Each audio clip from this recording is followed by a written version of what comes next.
And I was blown away by her interview because it just made me remember so many things. Yes. And the thing that I want to point out is that she says that what she's here to do is to raise the vibration of the planet.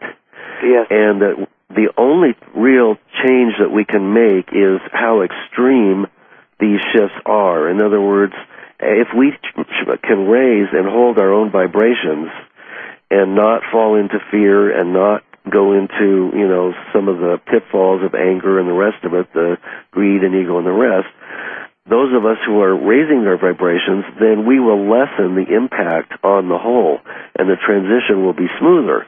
Yes. And I really believe that. I think that it's not set in stone, and that it will be as easy as we choose to make it. I think that's the best attitude to take. I could be wrong. But I'm actually looking forward to it. I'm kind of upset because it isn't happening fast enough for me. I know, me too. Me too. And every day I wake up and I check to see, what's happening today? What's happening today? What are they doing? And what's going on with the Earth, and has there been any kind of big climactic change? Yeah. Yes, I agree with you 100%, and that's what's so exciting about being here for this. Yeah. I mean, I feel like so lucky.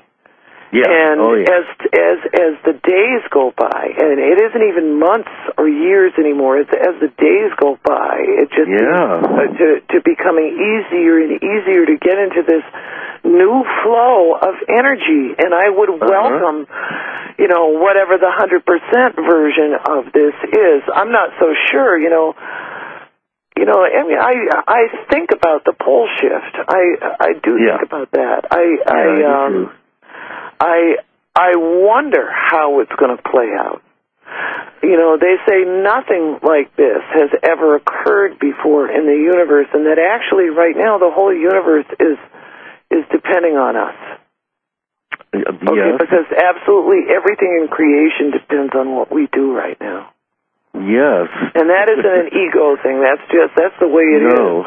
We are the ones, as a group, as an entity that have chosen ourselves to be here to make this shift. So, the quicker we can step up to the batting plate and, play and stop playing small and say, oh, I'm so insecure, and I need a boyfriend, or I need a better job. All that stuff is going to I know. I know. It's time to let all that go, to let it all go. It's all fake. It's all part of the matrix of control that keeps us locked into our physical bodies and in insecurity and from being the vast, great cosmic beings of light that we truly are. Oh, hallelujah. Kudos to you for saying it, because that is the truth. I mean, I talk to a lot of people. And before I talk to them, whenever I do a horoscope for somebody, I say, you better make sure you really need to talk to me, because if you just listen to yourself, right. Okay, you'll know exactly what to do. Save yourself the money. Right. But then what I notice is that people understand that at the intellectual level, but they haven't yet been taught to listen to themselves. They've been encouraged not to. Yes, that's right. And so it becomes a difficult thing to sort of rearrange that kind of programming. But that's right. I think that what I see, yes, is 100% true, that the petty things that we think make up our lives have very little to do with what we actually came here for. Right. And that all of that stuff, only, like the whole thing of wishing for a boyfriend, wishing for a better job, wishing for more money. I mean, all of that stuff can be yours if you really want it. But the thing is that what you really want is often only what that stuff symbolizes, and you have to be it before you can have it. Right. So if everybody would just sort of clean up their own little corner of the universe, the fabric of this reality would hold together a little bit better. Yes, exactly, and stop trying to change the world out there, which is the mirror, but change the inner workings, which is the source of the mirror. And in other words, Bashar says, if you want to see a smile in the mirror, you have to smile first. Yes. So, if we want to see the world change out there, we can't be holding up signs and doing protests and all that, although that's okay to do. There's nothing wrong with that. But it's the inner work that we're evading and trying to get out of that we have stuffed and needs to come up and needs to be processed that will create the real shifts all over the planet. Good point. This is true. Because this is all just a reflection of us. Okay, and there's no blame involved in that, but we have manufactured this. Yeah, right. Okay. And now it's our job to try to figure out how to do all of this damage that we've created, because it wasn't really our fault. No, it is not. We were programmed in a way, and everything that we have learned for the last the last 13,000 years, every piece of information that's been disseminated has been disseminated in total darkness. And so we were taught about things by people who were not even privy. They didn't have access to the truth. That's right. And it's interesting because it seems like all of a sudden right now, every single one of everybody's core beliefs, the ones that surround relationships, the ones that surround our purpose for living, the ones that surround what we do with our lives, they're all kind of falling apart. And it seems as if life seems to be begging us to go back to be living in a real simple way. And that's another thing I think with this thing that's coming up. We're learning that our addiction to technology is not the answer to any. Right. Well, that's part of the Matrix plan to move us into a literal virtual world, and where it's kind of a metaphor for. If you look closely into the computer, you fall in like Alice in Wonderland, and you get trapped in it, literally. So we could be, our consciousness could be trapped in a virtual world forever, as far as I know. Oh, it's funny when you really think about that. Yeah. Yeah, I mean, it's funny, whatever the intention was, man, they were really, really effective at it. Oh, yeah. But this enlightenment process, I mean, I don't know. I live in sort of a rarefied atmosphere. Sedona's an interesting place because everybody's crazy here. Everybody understands these things here, even the Republicans. In Sedona. Okay, but when I go out into the world, I notice that people are still sort of living that other life. Right. Okay, where they're still, thinking, well, if I just keep working hard enough and paying my taxes, everything's going to be cool. And all I have to do is find somebody to love and to have enough to eat, and, that's what I'm here for. Nobody ever told us that we were supposed to give back. That we didn't come here just to receive, and that the universe functions better when the nerve endings, which I feel each one of us is just one of Mother Earth's nerve endings. Yes. Okay, is vibrating in resonance with the energies that are coming out of the Great Mother. Yes. And understanding that the sole aim and sense of their existence is to emanate vibrations that are divine. Yes. And that's what we came here to do. Yes. And we didn't come here to drive around in cars and go to the bank and talk on our cell phones. Hello? No. All those distractions have kept us mired in the illusion and sleep, and they're very effective.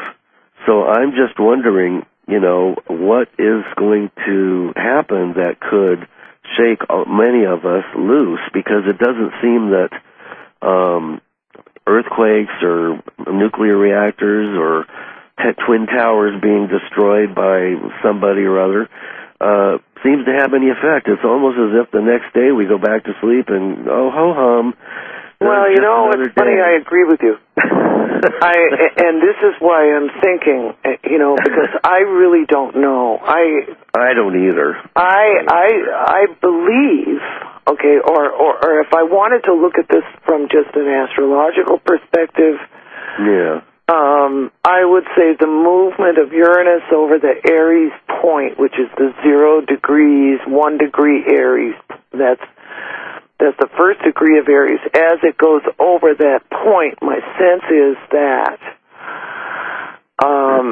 whatever it is that the ETs and the angelic beings have in mind for us, at those points where Uranus goes over, because it goes back and forth over this point a couple more times between now and the beginning of the end of January next year.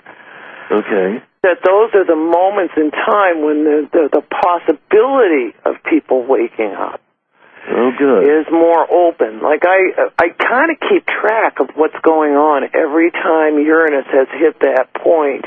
And it's fascinating because the first time she hit it, I think it was when the Deepwater Horizon well blew up. Oh.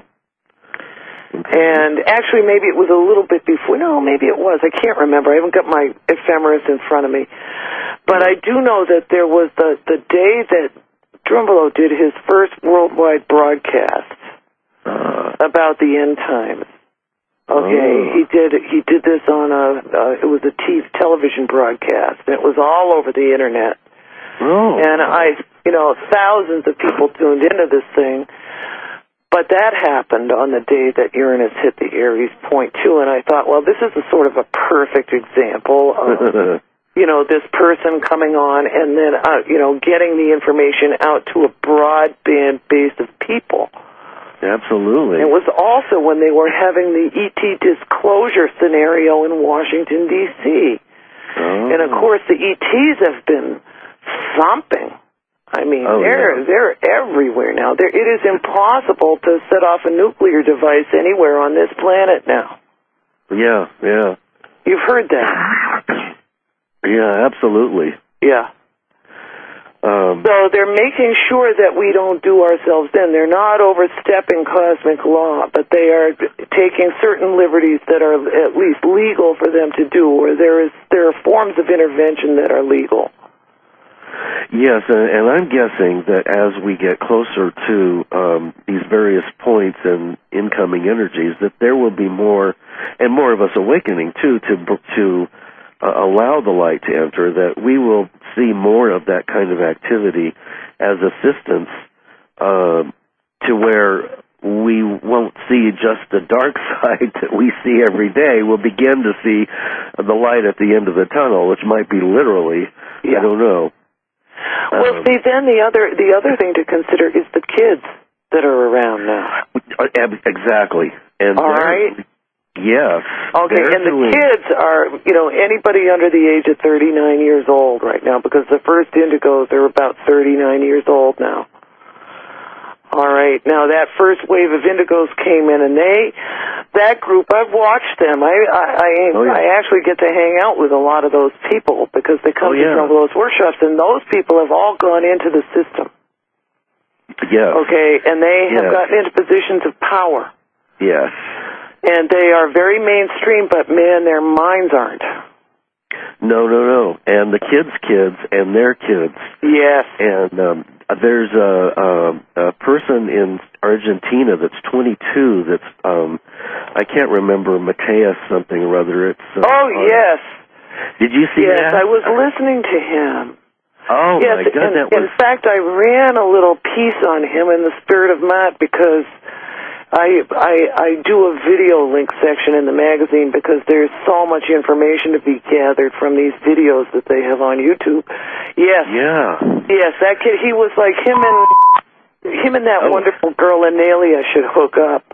Yes. Yeah. Well, I know people are going to want to know who that is, so they can write me at zanymystic59@yahoo.com, or I suppose you at CAL Garrison.